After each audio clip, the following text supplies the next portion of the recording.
The wind, a blade honed on ice and rock, stripped the last vestiges of warmth from Alara's bones. Snow swirled in frantic eddies, blinding her, filling the tracks she struggled to make. Her breath, ragged gasps, plumed and vanished instantly in the frigid air. Behind her lay the compound, a shadow she prayed would not lengthen. A place of gilded cages and quiet cruelty. She had fled with nothing but the thin dress on her back and a stolen, blunted knife clutched numbly in her hand. Barnaby. The name was a physical ache, a knot of terror in her gut. He wasn't merely a man. He was a landowner, a baron of this desolate frontier, his influence spreading like a stain across the sparse settlements and the hearts of those who feared him. Her escape wasn't just a flight for survival. It felt like tearing a thread in a tightly woven, dangerous tapestry, though she couldn't articulate why, only that the air felt charged, heavy with unspoken threats beyond Barnaby himself. Every footfall was a gamble against the biting cold and the silent land that seemed determined to swallow her whole. She hadn't eaten in 2 days, hadn't slept save for brief, shiver-racked collapses in the meager shelter of rock formations. Her legs screamed, raw skin rubbed by ill-fitting boots protesting with every step. Panic was a cold, creeping tide, threatening to pull her under. She imagined the pursuit, the hard-faced men Barnaby kept, their horses tireless, their loyalty bought with fear and coin. They wouldn't stop until they found her, or until the land claimed her first. The latter seemed increasingly likely with every leaden step. She stumbled, catching herself on a wind-scoured boulder. The horizon was a blur of white and gray, the mountains distant, impassive sentinels. There was no path, no trail, just endless, unforgiving wilderness. Tears froze on her cheeks. She was a creature stripped bare, vulnerable, adrift in a world that had promised a husband, a home, stability, and instead delivered a gilded prison and a tormentor's hand. Hope was a fragile thing, easily shattered by the relentless reality of the storm and her failing strength. She pushed onward, driven by a primal, desperate refusal to return. To fall here alone in the snow was preferable to the alternative. But the cold was a patient predator, its icy grip tightening, slowing her thoughts, dulling the edges of her fear. Her legs gave out.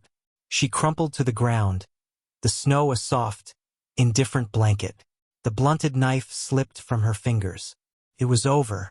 A wave of dizzying exhaustion washed over her. The wind howled a lament she felt deep in her soul. Just as darkness began to encroach upon the edges of her vision, a shape, indistinct in the swirling snow, appeared. It was too large for an animal. A horse? And then a man, silhouetted against the white chaos, dismounting, approaching. Fear, sharp and sudden, pierced the haze of fatigue. Barnaby's men? Had they found her? She tried to scramble away, but her limbs refused to obey. The figure knelt beside her. Not one of Barnaby's men. His face was weathered, eyes deep-set and watchful, shadowed beneath a wide-brimmed hat caked with snow. He didn't speak, just regarded her for a long moment, his gaze assessing, unreadable. Then, slowly, deliberately, he reached out a gloved hand towards her. His touch was firm, not unkind, as he lifted her limp form. Alara, lost in a haze of cold and fear, could only register the solidness of him, the rough texture of his coat against her cheek. He didn't ask questions. There was no immediate demand, no threat in his quiet strength. He simply mounted his horse, pulling her up in front of him, wrapping a thick blanket around her shoulders. The horse moved with a steady, ground-eating rhythm, a stark contrast to her own desperate, stumbling flight. She leaned against him, too weak to hold herself upright, feeling the warmth of his body seeping into her. He smelled of wood smoke and leather and the clean, cold air of the mountains, not the scent of Barnaby's opulence and underlying decay. He rode for what felt like hours, through the relentless storm. Alara drifted in and out of consciousness, the man a silent, unwavering presence behind her. They stopped eventually. He dismounted, then carefully lifted her down. Her legs buckled, and he held her steady until she could find her footing. They were in a small, sheltered valley. Before them stood a cabin, humble and built of rough-hewn logs, but smoke curled invitingly from its chimney. A flicker of warmth, both literal and figurative, sparked within her. He led her inside. The single room was sparse but clean, dominated by a stone hearth where a fire burned brightly, chasing away the cold and the shadows. He helped her off with the snow-laden blanket, then gently guided her to a stool by the fire. The heat was almost painful at first, stinging her frozen skin, but soon it began to soothe the deep ache in her bones. He didn't hover. He moved about the cabin with quiet efficiency, tending to the fire, preparing something to eat. His movements were economical, deliberate.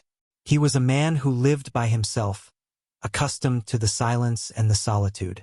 She watched him, wary but also mesmerized by his quiet competence. He had saved her from the snow. But who was he?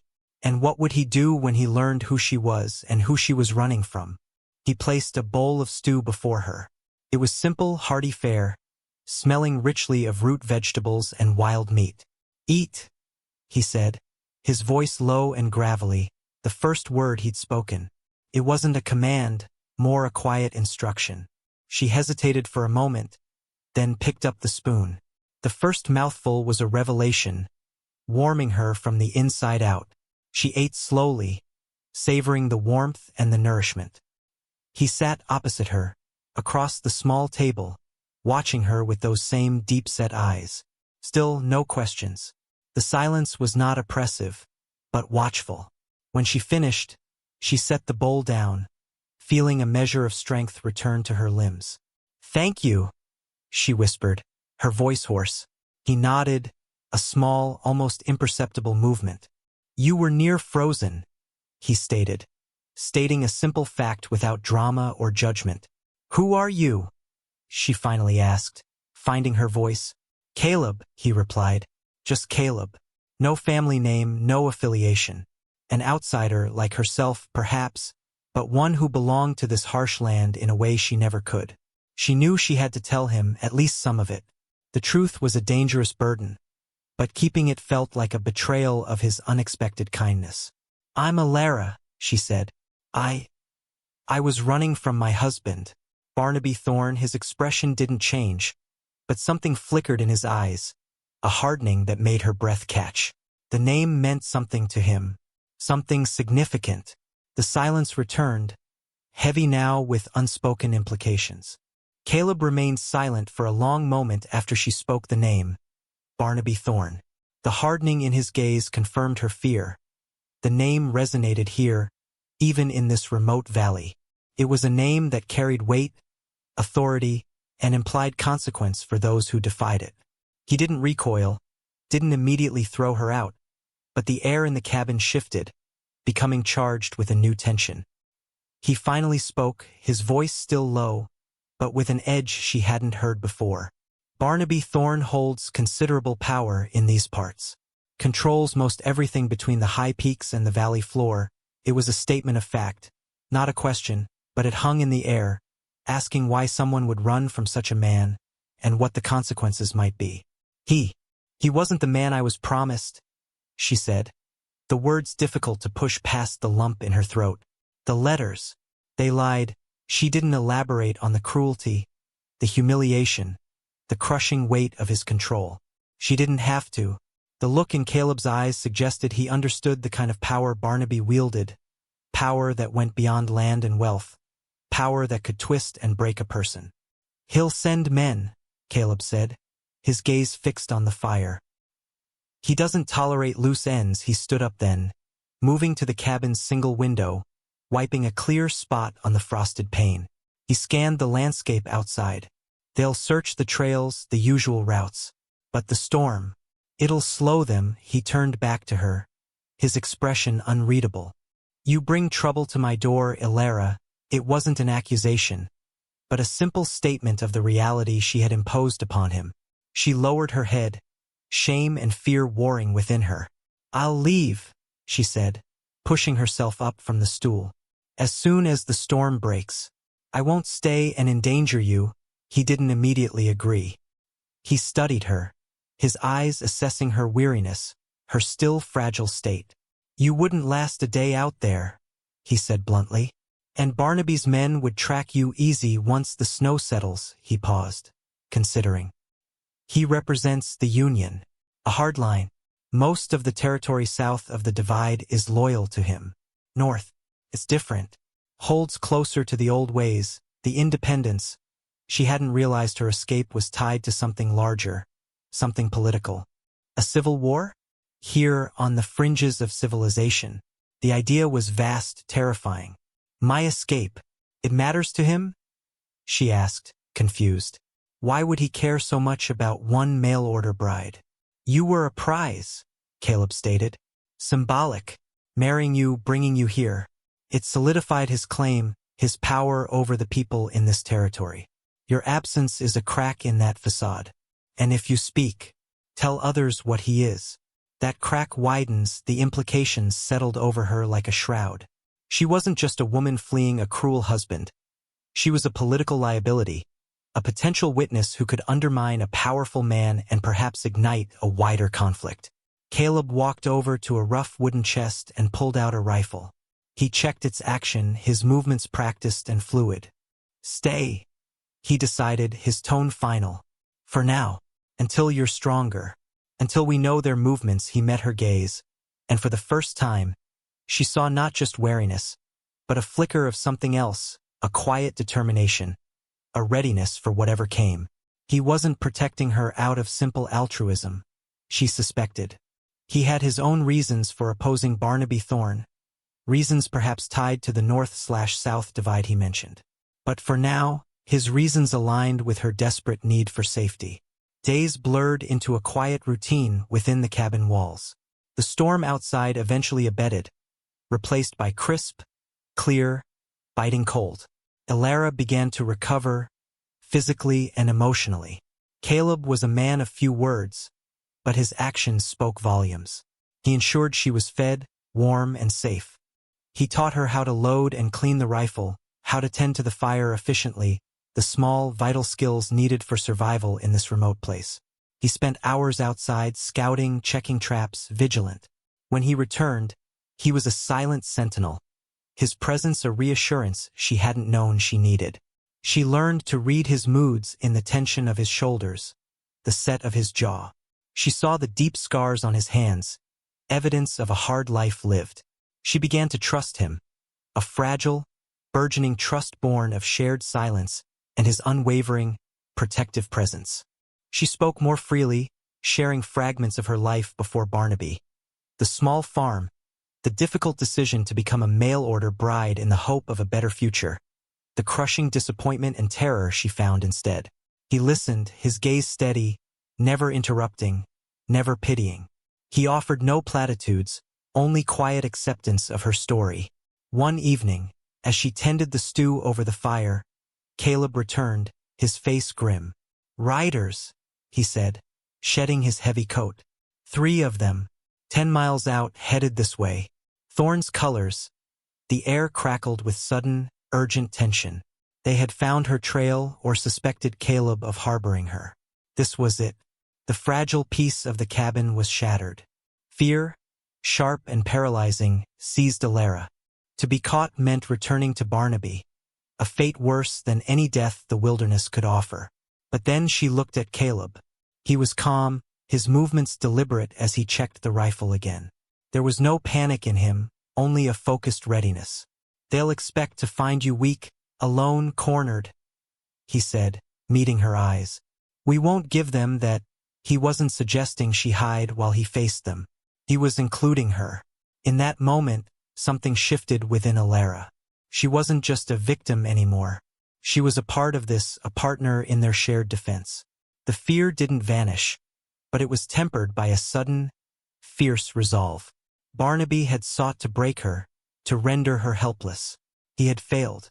She might be vulnerable, but she was not defenseless, not anymore. She picked up the second rifle Caleb kept leaning against the wall. It was heavy, the wood worn smooth by use. She fumbled with it for a moment, then held it steady, her hands no longer trembling with just fear, but with a nascent determination. Caleb gave her a small, almost imperceptible nod. It was a silent acknowledgement, a recognition of the change in her. "They'll likely approach at dawn," he said, moving towards the door. "From the ridge. We'll be ready." The night stretched before them, long and cold, filled with the crackle of the fire and the weight of anticipation. Outside, the stars were sharp pinpricks in the inky sky, indifferent to the small drama unfolding below. But for Alara, huddled near the fire with a rifle across her lap, listening to Caleb's quiet breathing, the cabin felt like a fortress. It wasn't the gilded cage she had fled, but a place of real, earned safety, built on shared hardship and the silent promise of mutual defense. The true cost of her freedom was about to be demanded, not just from her, but from the land itself. Dawn arrived, stark and brutal. The world outside the cabin was painted in cold blues and whites. Alara and Caleb were ready. They had positioned themselves near the reinforced door and the narrow window, weapons loaded. The wait was agonizing, every creak of the cabin, every gust of wind, a potential signal. Then, faint but distinct, came the sound of horses' hooves on frozen ground. 3 riders, just as Caleb predicted, emerged over the ridge, silhouettes against the pale morning sky. They were hard-looking men, bundled against the cold, their faces grim, Barnaby's colors, a black flag with a stylized hawk, visible on a pennant carried by the lead rider. They approached cautiously, spreading out as they neared the cabin. There was no call, no demand to open the door. They simply advanced, assuming dominance, assuming easy victory. They underestimated Caleb. They underestimated Alara. The lead rider dismounted, rifle in hand, moving towards the front door. The other 2 remained mounted, flanking him, covering the cabin. "Hold your fire," Caleb murmured, his voice low. "Wait until they're close." Alara gripped her rifle, her knuckles white. Her heart hammered against her ribs, a frantic drumbeat. Fear was still there, a cold knot, but it was mixed with something else now, a fierce protectiveness of this fragile haven, of the quiet man beside her who had offered her sanctuary. When the lead rider was within 20 yards, Caleb raised his rifle. The shot cracked through the morning air, impossibly loud. The rider stumbled, dropping his weapon, clutching his arm. A cry of pain. The other 2 riders reacted instantly, drawing their own rifles, aiming for the cabin. Splinters flew as a bullet struck the log wall near the window. Alara took a deep breath, steadying her aim as Caleb reloaded with practiced speed. She focused on one of the mounted riders, remembering Caleb's instruction, "Aim for the center mass. Don't lead too much in the cold." She squeezed the trigger. The recoil jolted her shoulder. The rider cried out, his horse rearing in panic. The 3rd rider fired wildly, then turned his horse, retreating back towards the ridge, dragging the wounded rider with him. Caleb fired again, a precise shot that didn't hit the men but struck the ground near their horses, urging their panicked flight. Silence fell, broken only by the fading sounds of retreating hooves and the moans of the wounded man left behind. Caleb waited, watching. "They'll be back," he stated, reloading. "With more men. They know you're here now." He looked at Alara, his gaze assessing. She was trembling, the adrenaline crash hitting her hard, but she hadn't broken. She had fought. She had defended herself and him. The wounded rider was left behind, a stark testament to the morning's violence. Caleb went outside, his rifle ready, approaching the man cautiously. He was bleeding badly from a shoulder wound. Caleb knelt beside him, speaking in a low voice. Alara watched from the doorway, the reality of what they had done sinking in. They hadn't just survived. They had defied Barnaby Thorne directly. The fleeing rider would report back, and this small skirmish would not be ignored. It would be seen as an act of rebellion. Back inside, Caleb tended briefly to the wounded man before binding his hands. "He'll be evidence," Caleb said to Alara, his face grim. "Proof to Thorne that his authority has been challenged. Proof to others that Thorne is not invincible." He looked out towards the ridge where the 3rd rider had vanished. "Your escape, Alara," he said, his voice quiet. It wasn't just about you. It was the spark. And now the fire begins. She stood straighter, the rifle still heavy in her hand, but no longer an alien object. She looked at Caleb, at the cabin, at the vast, unforgiving land outside. She had fled a tormentor, seeking only her own survival. Instead, she had found a strength she hadn't known she possessed, a quiet partner, and a pivotal role in a conflict brewing on the frontier. Her vulnerability had led her here, but resilience had kept her alive. The journey had transformed her. She was no longer just Elara, the mail-order bride, the escapee. She was a survivor, a catalyst, standing on the edge of a territory about to erupt, ready to face whatever came next, not alone, but with the man who had shown her silent kindness and unwavering protection.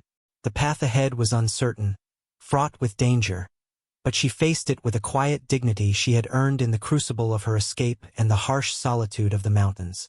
The wind howled, no longer a blade, but the sound of change sweeping across the land.